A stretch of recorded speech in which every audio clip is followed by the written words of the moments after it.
Kenapa Tionghoa disebut non-PRI? Karena mereka diwakili oleh Partai Tionghoa Indonesia menyatakan,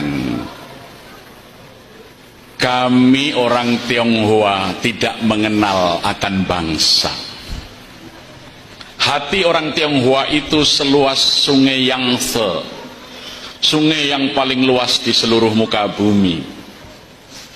Maka bagi kami tidak ada yang namanya bangsa. Maka sekiranya negara ini merdeka, kami akan menjadi warga negara, tapi tidak menjadi bangsa Indonesia. Dan karena ikatan kami dengan negeri leluhur secara budaya sangat kuat, izinkan kami juga masih mengikatkan diri dengan negeri leluhur itu. Maka perkenankan kami memiliki dua kewarganegaraan. Sementara Partai Arab Indonesia, juru bicaranya Abdurrahman Baswedan bercerita, nenek moyang kami dulu datang dari Hadramaut tidak membawa istri. Mereka menikah dengan orang-orang pribumi. Kami ini lahir dari laki-laki Arab dan perempuan-perempuan pribumi. Kami makan tidak lagi dengan daging-daging onta, kami sudah makan dengan makanan-makanan setempat. Yang saya dan kami semua minum adalah airnya Indonesia.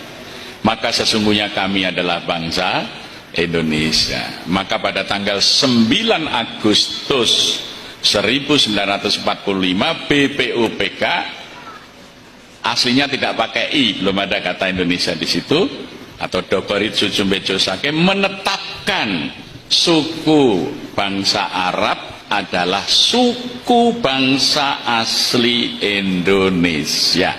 Itu ditetapkan tanggal 9 Agustus 1945 oleh Badan Usaha Persiapan Penyelidik Usaha Persiapan Kemerdekaan Indonesia. Maka kemudian setelah Indonesia merdeka tahun 55, dari permintaan ini Bung Karno ketemu Chu Enlai, Perdana Menteri RRC, membuat kesepahaman orang Tionghoa di Indonesia harus diberi hak dui kewarganegaraan. Bung Karno mensyaratkan boleh, tapi dia juga warga negara Indonesia harus pakai nama Indonesia. Sebagai warga negara Cina silahkan dia pakai bahasa Cina. Maka dikeluarkan keputusan presiden tahun 55, orang Cina harus memiliki dua nama. Ya, maka misalnya Sudono Salim, itu nama Indonesianya, nama Cinanya Lim Swee Leong. Basuki Cahaya Purnama, nama Indonesianya, bahasa Cinanya singkatannya Ahok. Itu karena itu mereka tidak mau jadi bangsa Indonesia, mereka hanya mau jadi warga negara, itu pun meminta dui kewarganegaraan. Ini semua otentik, ini sejarah kita bisa buka ya. Nah, sampai orang Cina keberatan kalau harus pakai nama Indonesia. Maka seorang tokoh Cina di Jakarta terpaksa berganti nama karena itu peraturan pemerintah. Dia menamai dirinya Kasnawi Karnadipanegara. Bekas Cina Betawi tukar nama karena dipaksa negara. Jadi sebagai kritiknya terhadap keputusan presiden yang harus dua nama, dia memberi namanya sendiri Kasnawi Karnadipanegara. Bekas Cina Betawi tukar nama karena dipaksa negara. Nah, maka muncullah kewarganegaraan untuk Cina itu non-PRI. Kalau Arab PRI karena sudah diputuskan tanggal 9 Agustus 45. Jadi kalau orang mengatakan Anies itu juga non-PRI, dia berarti nggak ngerti pembahasan undang-undang dasar. Ya politisi kok goblok begitu, maaf itu ya.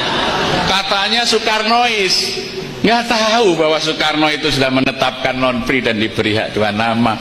Iki Soekarnois belajar kok Pak Karno bakul bakso, bukan Bung Karno pendiri negara ya. Keliru Soekarnoismenya, Soekarno tukang beca atau Soekarno bakul bakso. Kalau Soekarno itu pendiri negara, ini aturannya.